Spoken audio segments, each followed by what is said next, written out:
de misaotra ny tompo an-tranontsika noho ny fitiavany sy ny famindrapony nanomezany an'izao fotoana izao indray andeha hianarantsika ny teniny. Misaotra azy tsika satria nomeny ny fomba rehetra anatanterantsika an'izany de ndretindray tsika tafavory eto amin'izao fotoana izao.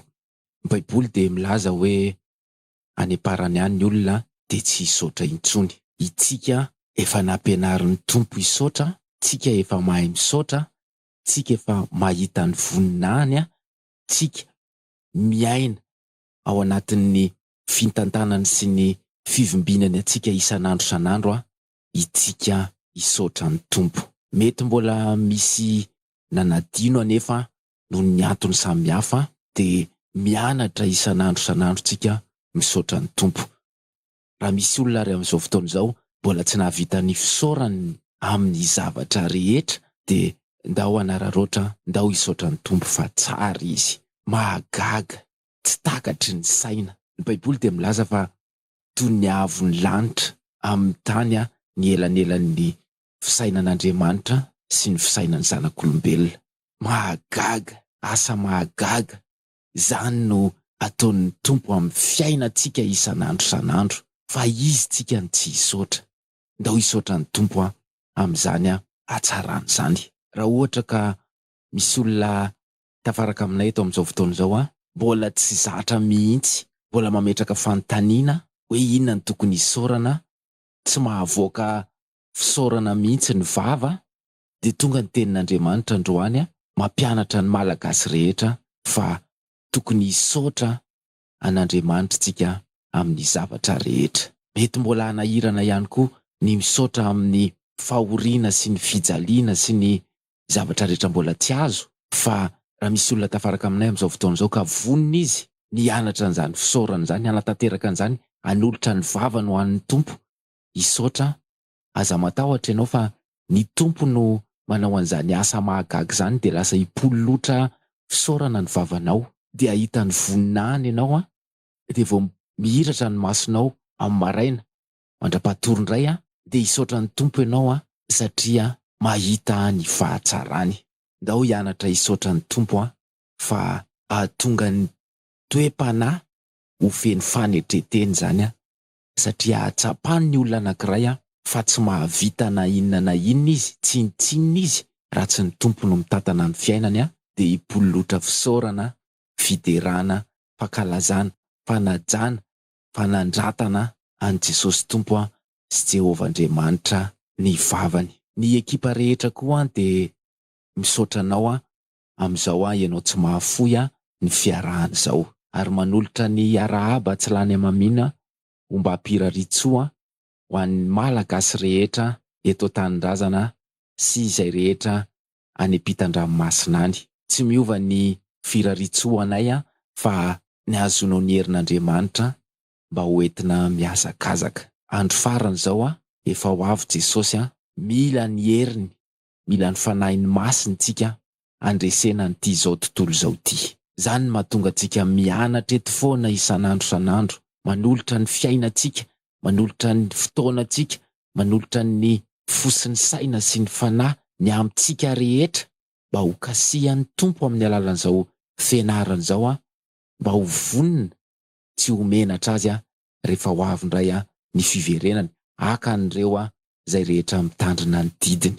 Ka faly zahay tafaraka aminao indray amin'ity androany ity hiaraka amin'ny malagasy mpiray tanindrazana hifampahery amin'ny alalan'ny tenin'Andriamanitra. Toe-panahy feno fanetretena sy fankatoavana no anatonantsika ny tenin'Andriamanitra amin'ity androany ity. Ndao adinoina daholo aloha ny zava-manahirana momba ny fiainantsika andavanandro fa ndao mena toerana ny tompo mba hanatrehany atsika amin'ity androany ity.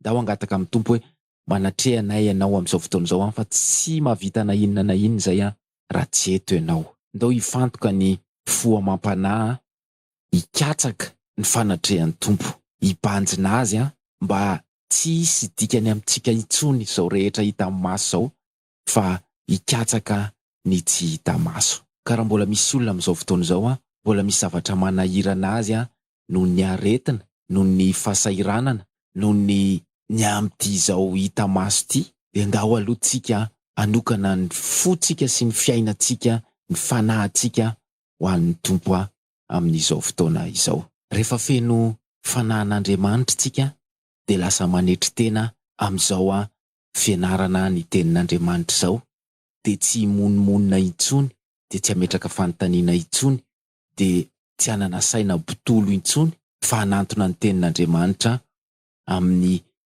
fofeno etaeta, hanana ny vokatry ny fanahy sy ny fahatahorana an'Andriamanitra, dia hanatrika antsika eto ny Tompo. Alohan'ny ianarantsika fahamarinana anankiray indray ao anatin'ny Baiboly androany dia ndao aloha apetraka eo am-pelantanan'ny Tompo izao fotoana izao. Jesosy misaotra betsaka anao ny malagasy rehetra amin'izao fotoana izao ny tantananao anay, nanangonanao anay, dia tafaraka eto indray izahay amin'izao fotoana izao hianatra ny teninao. Tompo, angataka ny fanatrehanao zahay satria hianatra ny teninao. Tena mila ny fanatrehanao zahay. Manatrehanay hatramin'ny voalohany ka hatramin'ny farany, arovo zahay mba tsy ho azon'ny asan'ny devoly, arovo zahay mba tsy ho azon'ny fakam-panahy, arovo zahay mba hanana faharetana hianatra ny teninao. Jesosy miezaka amin'ny fisainanay sy ny herinay zahay fa tsy mahavita mihitsy. Izay efa zatra ny fanatrehanao ka mangataka ny malagasy rehetra amin'izao fotoana izao. Mikohoka eto anatrehanao ry mpanjaka ny mpanjaka, mitodia amin'ny malagasy rehetra n'aiza misy azy. Misaotra betsaka nanomezanao ny teninao indray. Indreto zahay Tompo hianatra ny teninao fa mahasoa anay izany. Indreto zahay hanantona ny teninao fa mila ny herinao zay, mila ny fanahinao masina zay, mila diovina amin'ny teninao zahay, mila ny asa mahagaga, fandrovana izay ataonao mba hahazoanay ny fo vaovao sy fanahy vaovao andehananay mahitsy eo anatrehanao. Tompo, reto ny malagasy mamindra fo aminay, mamela ny elokay, diovy fanaloto tamin'izay rehetra nalehanay na ny fisainana na ny fo sy ny fanahy, mendrandra ny famanginao zahay.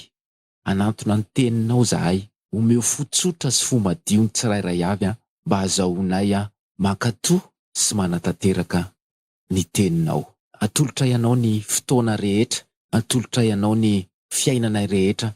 Ndreto izahay, anao zahay, tsinitsininy izahay fa ny voninahitra sy ny hery sy ny fahefana dia anao mandrakizay.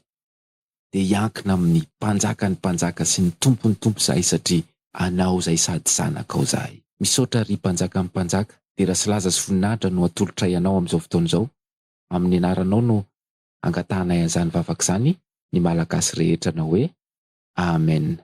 Androantsika dia hianatra ny tenin'Andriamanitra indray nampitondraina ny lohateny hoe Sanatria ho very ny Fanahiko. Lohahevitra anankiray ahatonga antsika malagasy hevitra isan'andro ny fanahintsika fa tena efa andro farany izao. Mila mandiny tena dia mibebaka amin'izay rehetra zavatra tsy araka ny sitrapon'Andriamanitra mba ho isan'ny mpandova miaraka amin'ny Jesosy ny malagasy rehetra. Amaky tenin'Andriamanitra tsika ao amin'ny filasan-tsara nosoratan'ny Luka, 7:5-20 amin'ny anaran'i Jesosy.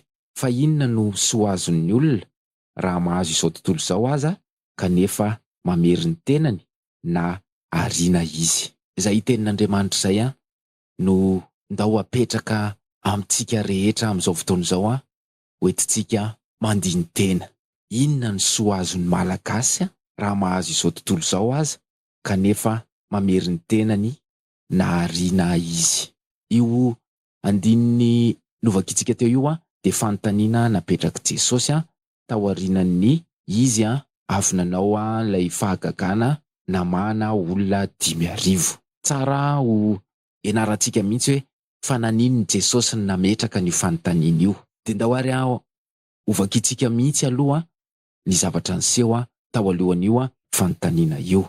Eo amin'ny Luka 7 antsika izao andininy 7:20 amin'ny anaran'i Jesosy. Dia nihinana izy rehetra ka voky ary nangonina izay sombitsombony sisa-tsilany ka nisy 12 arona. Mamintona ny namahanan'i Jesosy ny olona 5,000 io andininy io izay fahagagana lehibe tokoa tamin'izany andro zany. Andininy fa 20 ary izao no niseho. Raha nivavaka tao amin'ny mangingina izy sady teo aminy ny mpianany dia nanontany azy izy ka nanao hoe ataon'ny olona ho iza moa aho, dia namaly izy ireo ka nanao hoe Jaona mpanao batisa, nefa ny sasany kosa manao Eli, ary ny sasany indray manao hoe ny anankiray amin'ny mpaminany fahiny no efa nitsangana indray. Teto dia nametra-panontaniana Jesosy tamin'ny mpianany hoe ataon'ny olona ho iza moa aho, dia ny falim-panontanian'ny olona moa dia hoe Jaona mpanao batisa, dia Elia, ny sasany koa manao hoe ny anankiray amin'ny mpaminany fahiny no efa nitsangana indray. Midika izany fa ny olona nanaraka an' Jesosy fotsiny fa tsy mahafantatra azy akory. Raha misy olona tafaraka aminay amin'izao fotoana izao na eno fa Jesosy manasitrana dia nitady an' Jesosy izy. Jesosy mitany fiainan'ny olona, manao asa mahagaga amin'ny fiainan'ny olona, dia nanaraka an' Jesosy izy. Jesosy dia miaro, dia manaraka an' Jesosy izy, nefa mbola tsy fantany tsara akory Jesosy. Dia tonga ty ny tenin'Andriamanitra amin'ity androany ity, anazava hoe ahoana marina moa ny fomba tena fanarahana an' Jesosy marina, fa reto vahoaka be da be reto dia nanaraka an' Jesosy satria nahita fahagagana, satria novokisan' Jesosy nefany tsy fantany akory Jesosy. Dia izany ny mahatonga an' Jesosy nametraka an'le fanontaniana tamin'ny voalohany hoe inona ny soazon'ny olona raha mahazo izao tontolo izao aza kanefa mamery ny tenany na ariana izy. Eo amin'ny andininy 20 dia mba nitodika tamin'ny mpianatra koa Jesosy mba hananontany amin'ny anaran'i Jesosy. Andininy 20 fa hoy izy taminy, fa ianareo kosa manao ho iza, dia namaly Petera ka nanao hoe ny Kristy an'Andriamanitra. Ny mpianatra rery zany no mahafantatra an' Jesosy fa ny olona rehefa nanontaniana dia heveriny fa hoe Jaona mpanao batisa, heveriny fa hoe Elia, heveriny fa hoe ny anankiray amin'ny mpaminany fahiny no efa nitsangana indray. Androany ndao koa mba hapetraka amintsika ny fanontaniana. Itsika koa mba manao an' Jesosy ho iza.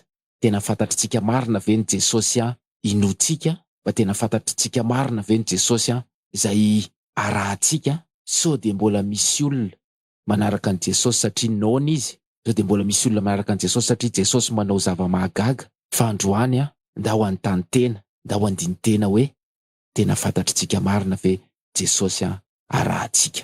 Raha tena mpianatra Jesosy marina tsika dia fantatsika Jesosy satria tsika mpianany. Ny valitenin'ny Petera dia hoe ianao no Kristy an'Andriamanitra. Inona ny valitenin'ny tsirairay avy amin'izao fotoana izao raha petraka amin'ny fanontaniana hoe itsika izao mba manao an' Jesosy ho iza? Mety ho azo fanasitranana, mety azo izay zavatra ilaina, mety voavany olana, mety voatany olona kanefa ny tsy fantany akory Jesosy.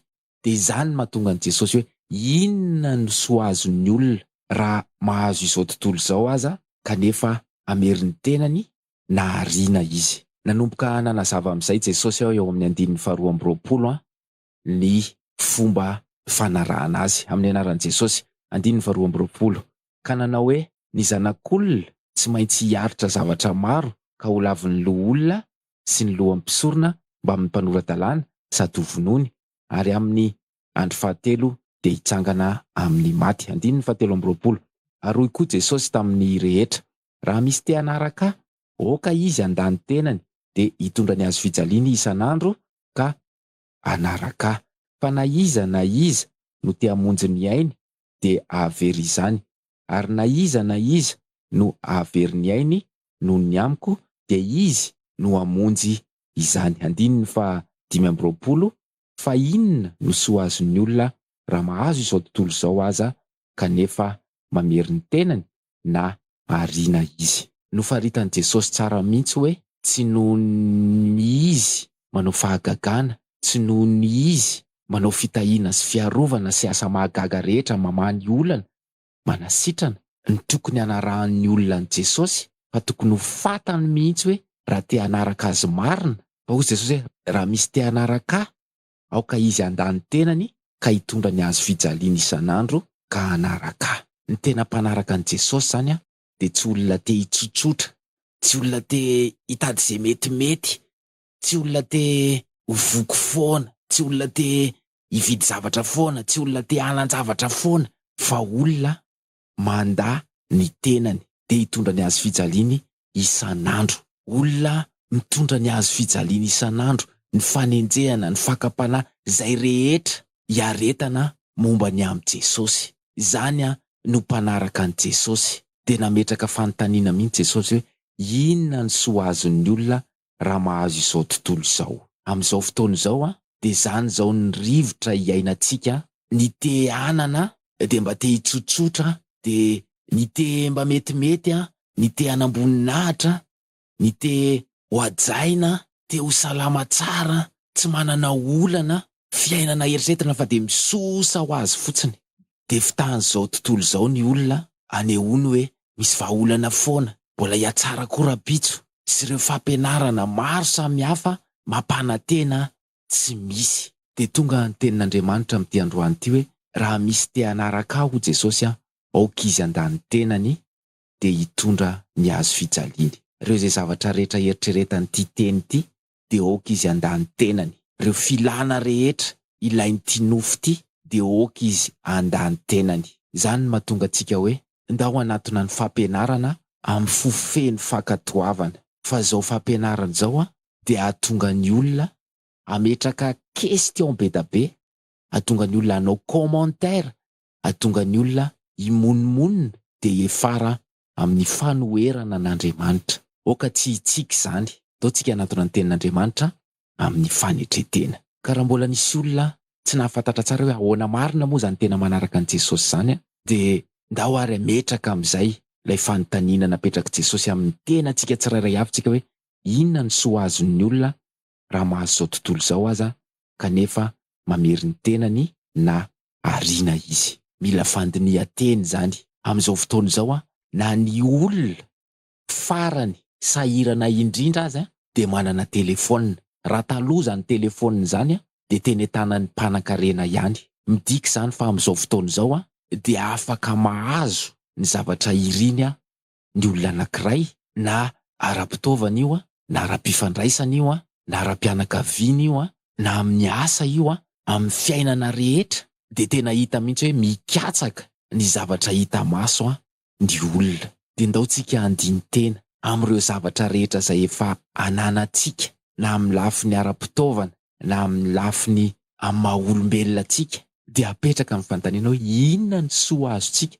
raha azontsika ary izany rehetra izany. Kanefa hozy ny tenin'Andriamanitra mamery ny tenany na ariana izy. Loha hevitritsika androany dia manao hoe sao Sanatria ho very ny fanahiko, hitondra antsika hihevitra handiny tena momba ny fanahintsika izao fampianarana izao.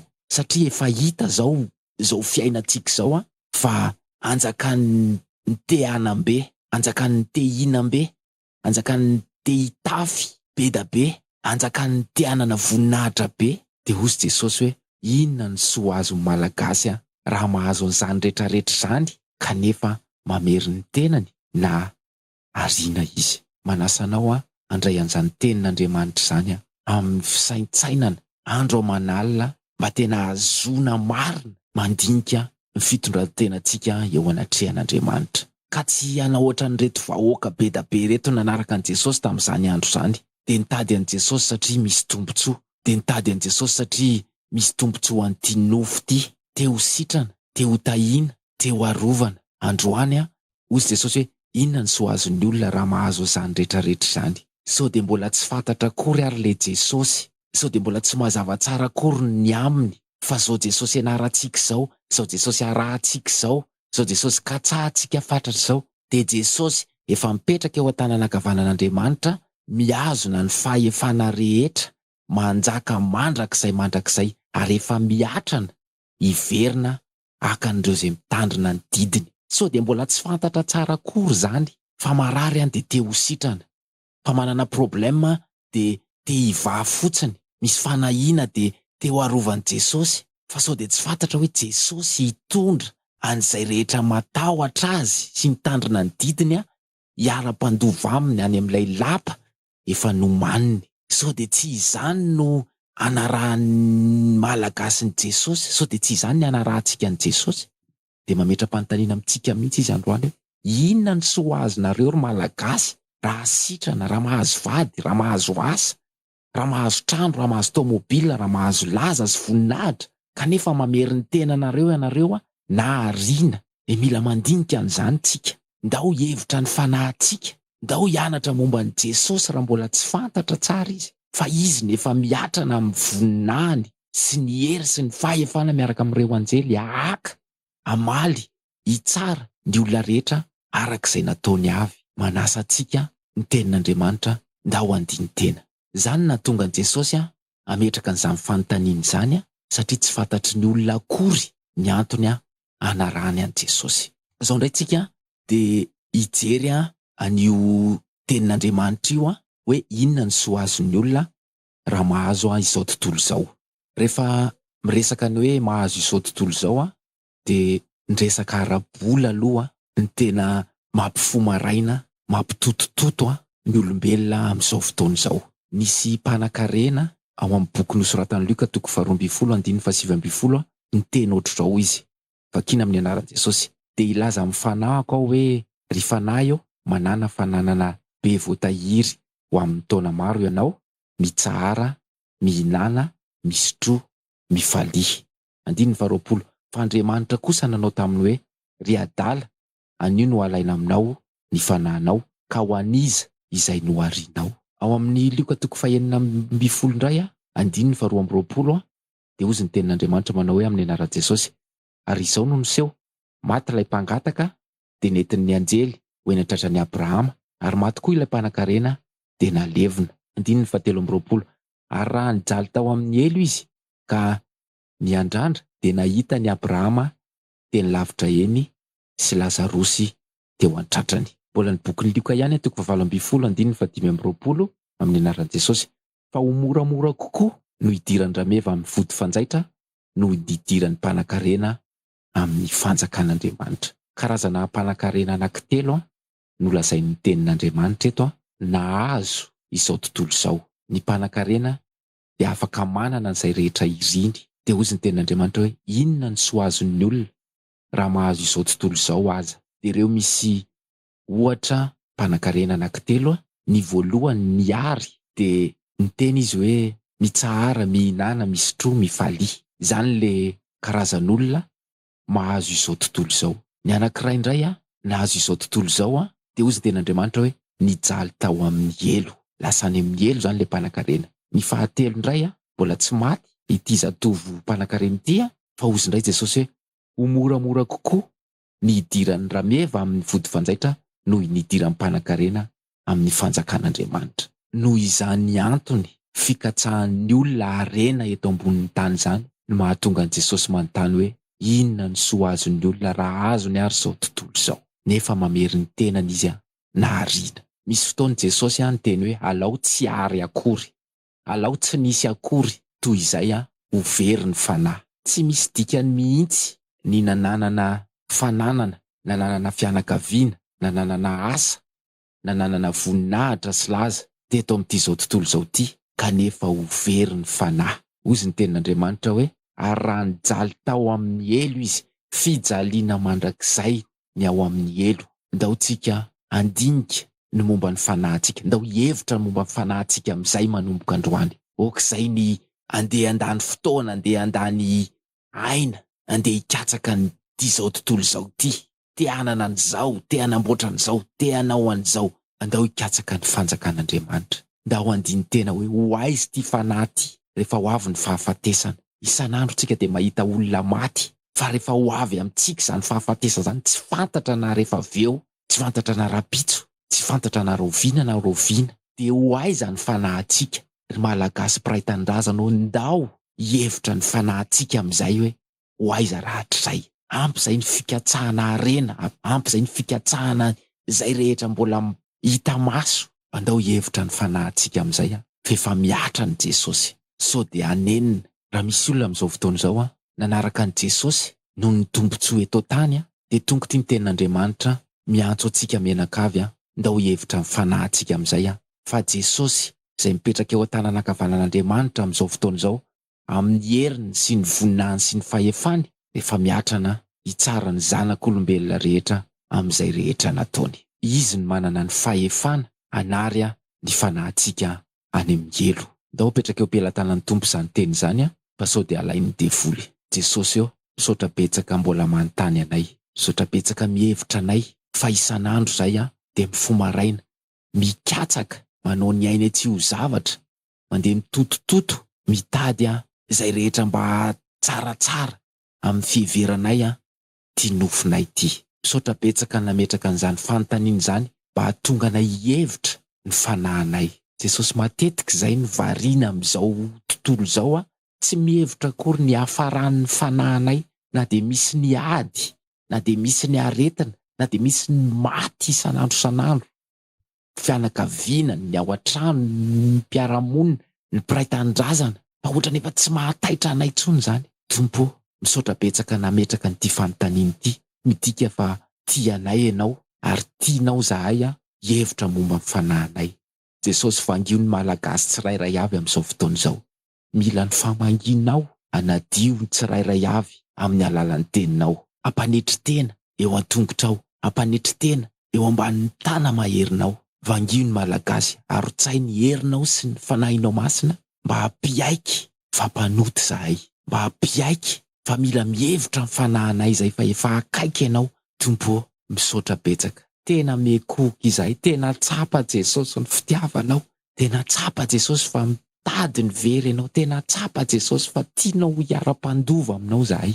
Jesosy eo hanolo teny izay androany, atolotra ianao ny fiainanay, anjakao zahay fa hanao zay. Vonjeo ny fanahin'ny malagasy mba tsy hisy ho very na dia ny ray ary. Jesosy io tahio izao fotoana ianaranay ny teninao izao mba tsy ho fahazarana fotsiny fa tena mba handraisanay marina ny teninao, ka hatonga anay hisaintsaina andro manalina an'izany, hatonga anay hihevitra ny fanahinay, haniry ny ho mpiara-pandova aminao rahatrizay. Tera sy laza sy voninahitra no atolotray ny mpanjaka amin'ny mpanjaka sy tompon'ny tompo. Ianao Jesosy eo ilay mipetraka eo an-tanan'ankavanan'Andriamanitra, anao zahay, miankina aminao zahay.